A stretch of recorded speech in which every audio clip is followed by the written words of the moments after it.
The most terrifying weapon ever created by human hands does not leave a bleeding wound. It does not shatter bone. It does not tear through flesh or leave a trail of gunpowder in the dark. The ultimate weapon of the 21st century is completely invisible. It is silent to the outside world.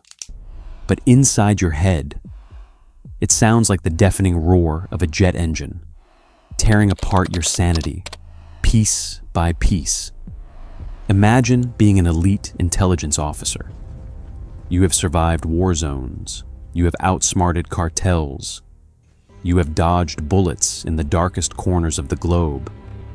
But one night, in a heavily guarded, locked-down hotel room, you are suddenly brought to your knees. You cannot breathe. Your vision blurs. Your brain feels like it is expanding against your skull. You are under attack, but there is no enemy in sight. The doors are sealed. The windows are intact. Yet, your mind is being systematically dismantled. This is not a scene from a science fiction movie.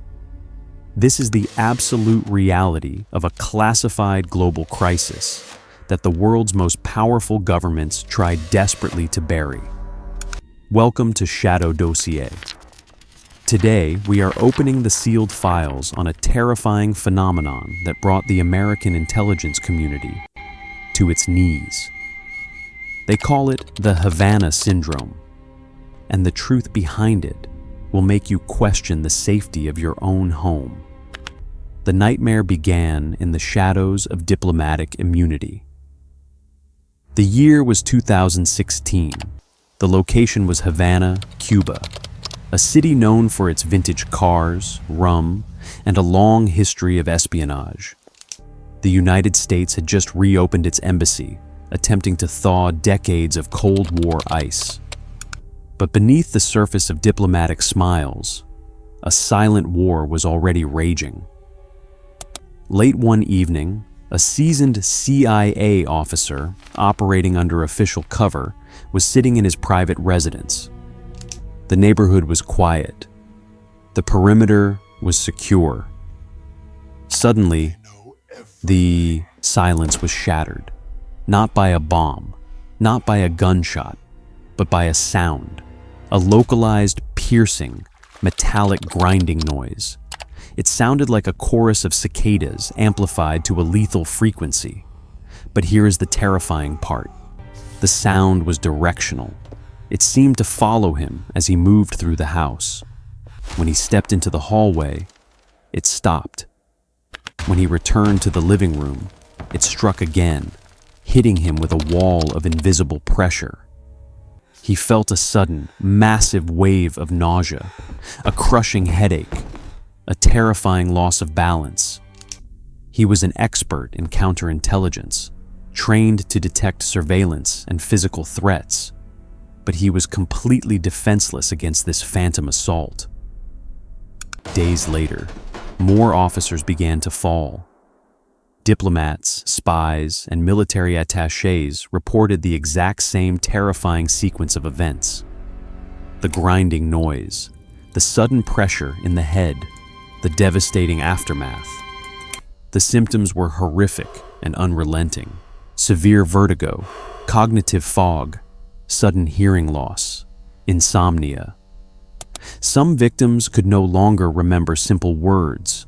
Others found themselves unable to walk in a straight line. The finest medical minds in the military were baffled. When they scanned the brains of these fallen agents, what they found sent shockwaves through the Pentagon. The brain tissue looked as if it had suffered a severe concussion, similar to soldiers caught in the blast wave of an explosive device. But there was no explosion. There was no physical trauma to the skull. Their brains were scarred, physically altered by an invisible force that left no forensic evidence behind. Panic began to spread through the corridors of power in Washington. The CIA was bleeding agents. The State Department was paralyzed. Was this a tropical disease? Was it mass psychogenic illness? A shared delusion brought on by the intense stress of operating in a hostile environment? Or was it something much darker? A biological weapon deployed by the Cuban government? The theories spiraled out of control. But the terrifying truth was much worse than any theory. The attacks did not stop in Cuba. The invisible assassin began to travel. Reports of identical phantom attacks started pouring in from across the globe. An intelligence officer in Guangzhou, China, collapsed after hearing a high-pitched sound in his apartment. American diplomats in Vienna, Austria, a city infamous as the spy capital of the world, were suddenly stricken with the exact same brain injuries. The invisible weapon was hunting them down, methodically targeting the most crucial nodes of the American intelligence network. It was a global campaign of psychological and physical destruction, executed with terrifying precision. And then, the ultimate breach occurred. The invisible terror struck at the very heart of American power. An official was attacked while walking near the Ellipse, the massive lawn located just steps away from the White House in Washington, D.C. The enemy was no longer just operating in distant, hostile territories. They were right at the front door. The intelligence community realized they were facing an unprecedented threat. Their agents were being picked off one by one, their minds erased, their careers destroyed, and the government could not even identify the weapon being used against them. Traditional counterintelligence tactics were useless. You cannot shoot a weapon you cannot see. You cannot arrest a ghost. The panic within the agency reached a boiling point. Imagine the psychological torment of being an agent in the field during this time. Every quiet moment becomes a source of dread. Every slight ringing in your ears sends your heart rate skyrocketing. You look at your colleagues, wondering who will be next to fall. You look at the strangers on the street, wondering if one of them is holding a device that will end your career and destroy your mind in a matter of seconds. The trust in the institution began to fracture. Agents felt abandoned. They were bleeding for their country, losing their sanity in the line of duty. Yet the official response was slow, muddled, and desperately trying to downplay the crisis to avoid widespread panic. The geopolitical chessboard was shifting, and the United States was losing pieces without a single shot being fired. This was asymmetric warfare at its most brutal and refined. The enemy had found the perfect loophole in international law, an attack that leaves no shrapnel, leaves no chemical residue, and leaves no definitive proof of the attacker's identity. It was the perfect crime, committed on a global scale. As the casualty list grew longer, the pressure on the government to find answers became unbearable. They needed a scientific explanation. They needed to understand the physics of this terror. When the theory of a sonic weapon was dismissed by the scientific community, stating that sound waves could not physically cause that level of brain damage through walls, the Pentagon was forced to dig deeper into the archives. They had to look back into the dark history of the Cold War. They had to open files that had been classified for decades. And what they found in those dusty dossiers was a blueprint for a nightmare. A weapon designed not to kill, but to incapacitate. A weapon that could cook the human brain from the outside in. The breakthrough came not from a medical lab, but from the dark annals of Cold War weapons research. Scientists and defense contractors began to revisit a chilling phenomenon discovered decades ago, known as the Frey Effect. Named after the American neuroscientist Alan Frey, this effect describes how pulsed microwave radiation can bypass the ears completely, and be heard directly inside the human head. When directed at a target, these invisible beams of microwave energy penetrate the skull. They cause a microscopic, rapid thermal expansion in the brain tissue. The brain itself literally heats up and expands in a fraction of a second. This sudden expansion creates an acoustic pressure wave inside the head, which the inner ear interprets as a loud, localized sound. A buzzing, a clicking, a high-pitched squeal. It is a sound that no one else in the room can hear. It is a weapon that turns the victim's own skull into a torture chamber. But the Frey Effect is just the beginning of the nightmare. If the power of the microwave beam is increased, it does more than just create phantom noises. It begins to cook the neural pathways. It disrupts the delicate electrical balance of the brain. The result is catastrophic cognitive failure, vertigo, memory loss, inability to focus, the exact symptoms displayed by the victims of Havana Syndrome. It is the perfect weapon for a shadow war. It is completely invisible. It is silent. It can be fired from a van parked down the street or from a hotel room on the floor below. It leaves no chemical trace, no shrapnel, no blast residue. To the outside world, the victim simply appears to be having a sudden medical episode, or worse, a mental breakdown. And this brings us to the most tragic and infuriating chapter of this dossier: the betrayal from within. As the attacks escalated, the response from the highest levels of the American government was not swift retaliation. It was hesitation. It was denial. It was a desperate attempt to contain the narrative. The CIA and the State Department were terrified of the geopolitical implications. Acknowledging that a hostile foreign power was successfully hunting and disabling American spies on a global scale, and even on American soil, would be an admission of catastrophic vulnerability. It would demand a response that could trigger a global conflict. So, the bureaucracy did what it does best. It minimized the problem. Officials began to leak alternative theories to the press. They suggested the diplomats were suffering from mass hysteria. They blamed crickets. They blamed stress. They blamed the victims. Imagine dedicating your life to defending your country in the shadows. You operate in hostile environments, risking your life every single day. Then, you are struck down by an invisible enemy. Your brain is permanently damaged. Your career is over. And when you ask your government for help, they tell you it is all in your head. They send you to psychiatrists instead of neurologists. They strip you of your security clearance because you are deemed medically unfit. The psychological trauma of the attack was compounded by the devastating betrayal of the institution they swore to protect. The victims of Havana Syndrome were not random bureaucrats. They were the tip of the spear. A pattern began to emerge when analysts looked closely at the dossiers of the fallen officers. These were not low-level paper pushers. They were top-tier counterintelligence specialists. They were case officers running crucial spy networks.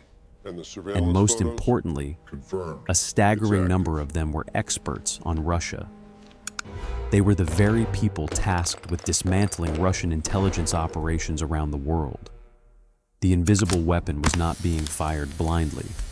It was a surgical strike, a targeted assassination of the most capable minds in the American intelligence apparatus. The enemy was systematically blinding the United States, removing its best players from the geopolitical chessboard without leaving a single fingerprint. By targeting counterintelligence officers, the attackers were effectively destroying America's ability to defend itself in the shadow war. It was a masterclass in asymmetric warfare. Deny everything. Leave no evidence. cripple the enemy from the inside out. For years, the perpetrators operated with total impunity. They moved like ghosts across international borders, striking in Cuba, in China, in Europe, and in America. They believed they were untouchable. They believed their weapon was truly untraceable. But they made one critical mistake. They underestimated the power of the digital footprint. In the modern era, no one is truly a ghost. Every time you cross a border, every time you rent a car, every time your cell phone connects to a tower, you leave a trail of breadcrumbs in the digital ether.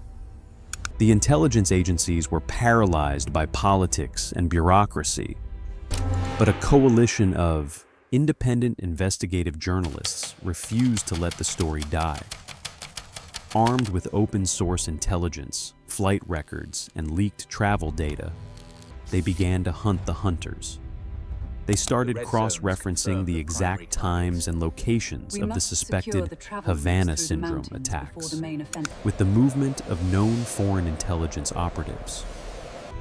It was a painstaking process, sifting through mountains of data, but slowly, a terrifying picture began to form. The investigators found anomalies.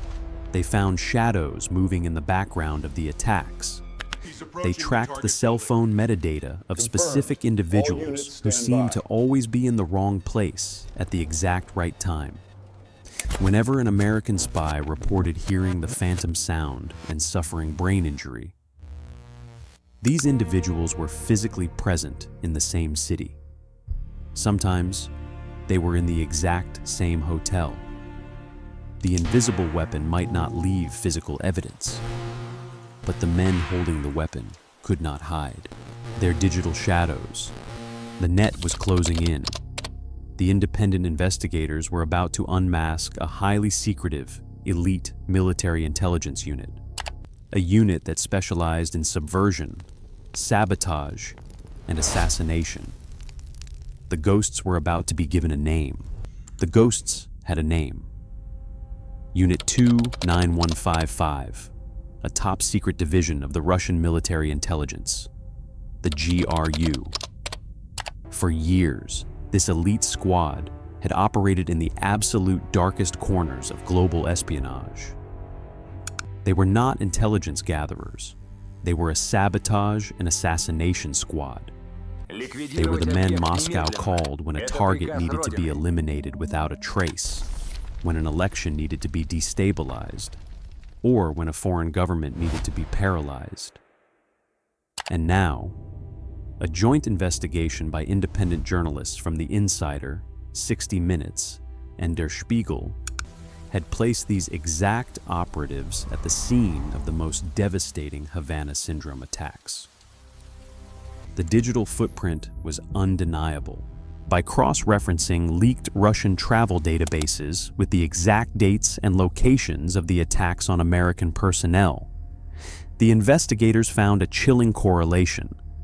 Whenever a CIA officer reported the terrifying acoustic strike in Europe or Asia, senior members of Unit 29155 were secretly deployed to that exact same city. They traveled under assumed identities. They used complex counter-surveillance routes. But their cell phone metadata betrayed them. The investigators tracked their movements, painting a terrifying picture of a global hunting party. But the absolute smoking gun, the piece of evidence that sent a shockwave through the Pentagon, was a leaked Russian government document. It was a formal commendation, a reward given to a senior officer of Unit 29155. The reason for the award was explicitly stated in the classified file. It was for the successful development of non-lethal acoustic weapons. The pieces of the puzzle slammed together with terrifying clarity. The Russian military had successfully weaponized microwave energy. They had miniaturized the technology, allowing it to be deployed from a vehicle or a hotel room. And they had handed this ultimate weapon to their most ruthless assassination squad, with the express mission of neutralizing the top tier of American counterintelligence. The United States government was now backed into an impossible corner. The intelligence community knew exactly who was attacking their people. They knew the weapon being used. They had the travel logs. They had the motive. But the terrifying reality of asymmetric warfare is that knowing the truth is not enough. This was the ultimate climax of the new Cold War. If the President of the United States stood at a podium and publicly accused Russia of using a microwave radiation weapon to systematically brain damage American spies and diplomats, the consequences would be apocalyptic. It would be considered an act of war. The pressure to retaliate militarily would be unstoppable. A direct kinetic strike against Russian intelligence assets could trigger World War III. But the alternative was equally devastating. To remain silent meant abandoning the men and women who had sworn an oath to protect the country. It meant allowing a hostile foreign power to systematically eliminate America's defensive shield, one mind at a time, with zero consequences. The bureaucracy chose the path of least resistance. They chose silence, despite the mounting evidence. Despite the ruined lives of their most elite operatives, the official government stance remained agonizingly vague. They issued statements acknowledging anomalous health incidents. They promised further investigation, but they refused to point the finger. They refused to name Unit 2-9155. The victims were left to fight for their medical benefits in the shadows, their careers destroyed, their minds permanently altered by a weapon their own government refused to officially recognize. This is the terrifying reality of the modern battlefield. The next global conflict will not begin with a nuclear launch. It will not be fought with tanks rolling across borders. It is being fought right now, in the silence of a hotel room, in the quiet suburbs of capital cities, using invisible beams of energy that cook the human mind. The Havana Syndrome is not a medical mystery. It is a highly successful, ongoing military campaign. It is a glaring vulnerability in the armor of the world's most powerful nations. The attackers proved that they can reach out and touch anyone, anywhere, without leaving a single trace. If the most heavily guarded intelligence officers on the planet, trained to detect the slightest threat, can be systematically dismantled in their own homes, then what does that mean for the rest of us? The perimeter has been breached. The invisible weapon is out there, and the people pulling the trigger know that they are completely untouchable. You are watching Shadow Dossier. The truth is often buried, but it is never truly erased. Keep your eyes open, question the official narrative, and subscribe to this channel to unlock the next classified file. The Shadow War is already here. Will you be ready?